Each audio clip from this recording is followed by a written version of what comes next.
Alright guys, as a business owner, maximizing your testosterone is going to be massive, massive leverage in terms of your performance. Your energy levels, your confidence, your mood, your ability to handle stress, your decision making as a man, as a human being will massively improve your business. And I'm going to go through this video in one take and just show you guys how to actually maximize your testosterone with examples specific to you as a business owner. So let's start off with the biggest one right now, the most impactful thing to focus on, not the supplements, not anything else, right? Is sleep. Testosterone is made in your sleep. You need to protect your sleep. If you're a business owner sleeping 5, 6, 7 hours a day and you're proud of it, I have tons of videos about this. Check out my sleep videos, but you're making a massive mistake. You're sabotaging your hormones. You're ruining your recovery, your muscle strength, your focus, your sleep goes super, super deep. You can watch a sleep expert video, a podcast on Joe Rogan, a guy named Matthew Walker. That will massively open up your mind as to the damage you're causing yourself long term and how you're actually impaired in the short term and you're actually operating like a man who's drank a few beers, basically. And let me tell you that everyone I've spoken to who sleeps 6 hours a day and they swear on it and that there's nothing wrong with it, when I get them on 8 hours a day, they're like, wow, okay, now I'm sticking to this, and it changes their life. So sleep. I've got other videos that speak about sleep, but the main things you want to focus on is you want to get in bed around 9 hours before you want to wake up. So if you want to wake up at, let's say, 9 a.m., you want to be asleep by obviously 1 a.m., but you would be getting in bed at 12 o'clock or 12:30, 7.5 hours, 8 hours, whatever, right? The main things to focus on is called the 3-2-1 rule, which I speak about in my sleep videos. So basically 3 hours before bed, you want to finish eating your last meal. That way your body can allow resources to, like for sleep basically, because eating and digesting food is a very stressful process for the body, right? It takes a lot out of you, and you want to not be doing that when it's time to sleep. You want to be sleeping and doing all the bodily processes, right? So your test is made in your sleep, and yeah, I don't really want to go too deep on sleep. I've got a sleep video, but I'll give you a few more tips. So avoid blue light 2 hours before bed. So this big light in front of me, my screen, my TV, avoid that 2 hours before bed. 1 hour before bed, you want to start avoiding anything stressful. You want to start lowering your cortisol, lowering your stress, because it's going to massively impact your ability to sleep. Other things along with that, because we're talking about your unwind routine, is only get in bed for sleep and sex. Do your work, watch your YouTube and Netflix outside of your bed, because your body, your brain's going to have a hard time falling asleep when you associate your bed with everything, right? That's why you might get in bed, find it hard to fall asleep, and it takes you like an hour, right? Other things, cold, you want it to be quiet, and you want to sleep at the same time every day to align your circadian rhythm, make your cortisol high in the morning, melatonin low. I'm just giving you guys everything right now, right? But I do want you to check out my sleep video.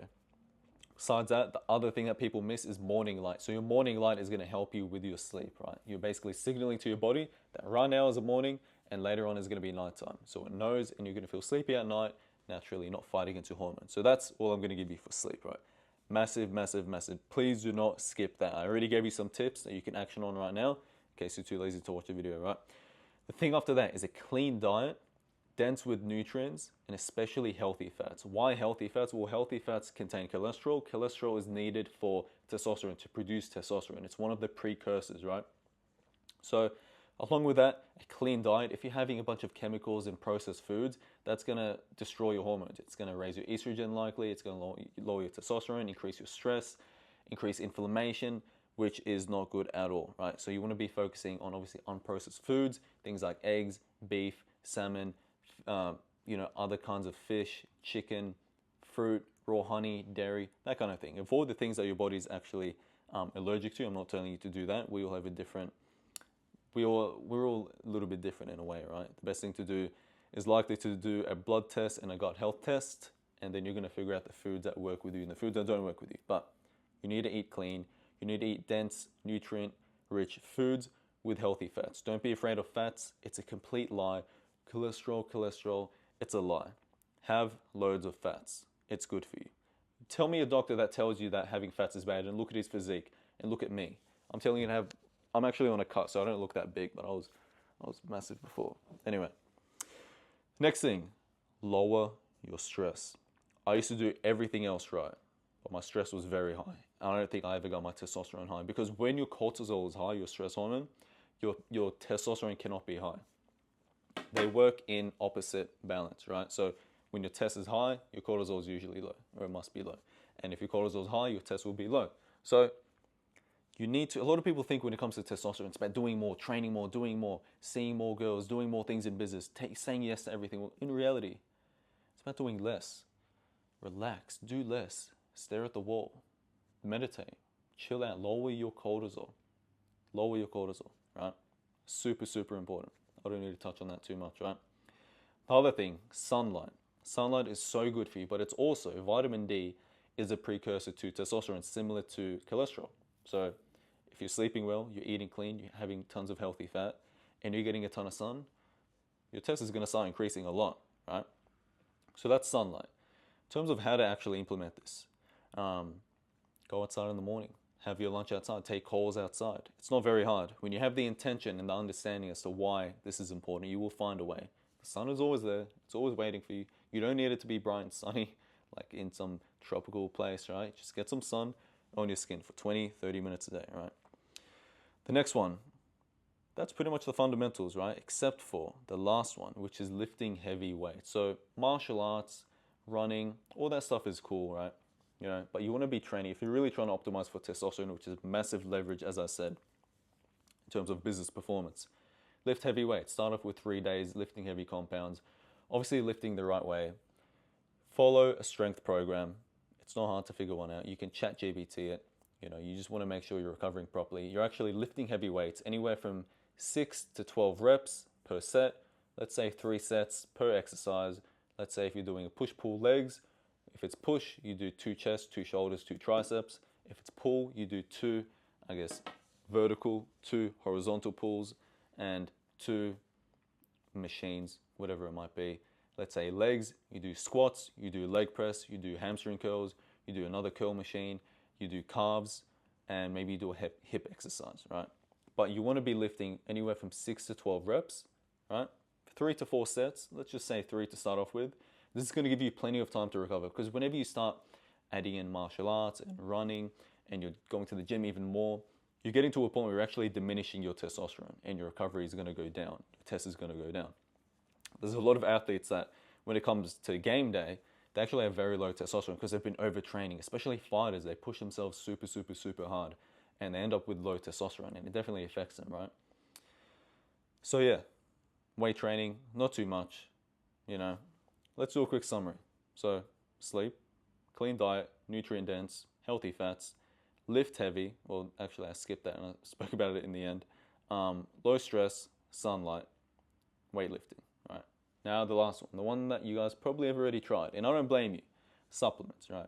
People want to find ways of putting in the least amount of effort for the most amount of return, which is completely fine. But with the supplements I'm going to recommend now, I'm going to tell you right now, my test is probably the highest it's ever been. Maybe about a month ago it was super, super high. I got tested early in the year. It was about 800, which is quite high naturally. And I was doing a lot of mistakes back then. Now I feel a lot better now. I imagine it's probably near 1,000, maybe even over 1,000, right? And the reason I say that is I'm not even taking many supplements right now. You know, when I had very low tests, I was worried so much about supplements, Tomcat Ali, Ashwagandha, vitamin D, boron, all these other things. My test was still low because my fundamentals weren't locked in. Guys, when your fundamentals are locked in, your sleep, all the other things I spoke about, the supplements are only going to help a little bit, right? Or it's going to help a lot because, okay, let me say that again. If your fundamentals are locked in, the supplements will actually have an effect. If your fundamentals are broken, even one of them, the supplements won't really do much, right? So the ones I just have to say that because supplements are just supplements. They supplement. They are not the fix, right? So the first one is vitamin D. If you're struggling to get vitamin D, or maybe you are getting vitamin D naturally, just supplement vitamin D. 5 to 10,000 IU, most doctors will say that's too much. There is a lot of research out there. You can take 60,000 IU a day for a year, nothing bad will happen to most people, especially if you take it with K2, which helps regulate it. So with that, you can take that. As I said, it is a precursor. Tonkat Ali is a herb. I'm not really too big on herbs. There's been a lot of studies that shows it works a lot. It works very well for most people. I've also heard some people who naturally have high tests are doing things very well that take it. They get migraines and there's some bad signs. I just don't really trust it. Maybe my opinion will change upon further research. I don't really know. Zinc is another good one. It's mostly good for people who are deficient in zinc. So you might take it for a while, it would work, and then it kind of stales out. It doesn't really give you much of an effect. That's zinc. The other thing is boron. Boron, I've had Boron. Sorry if I'm speaking like a Aussie who is very jittery. Boron can actually improve your test. I've heard a lot of good things about it, but I've not experimented too much with it. And the reason I haven't is because I don't really care. I don't really need it. One other one that definitely works, but you've got to be careful of, is ashwagandha. You've probably heard of it. It's been very popular. The main thing it does is kind of lower your cortisol, chill you out, which indirectly will increase your test, because as we said, high stress is going to impair your testosterone production, right? And if you take ashwagandha, it's going to lower your cortisol and allow your test to be higher.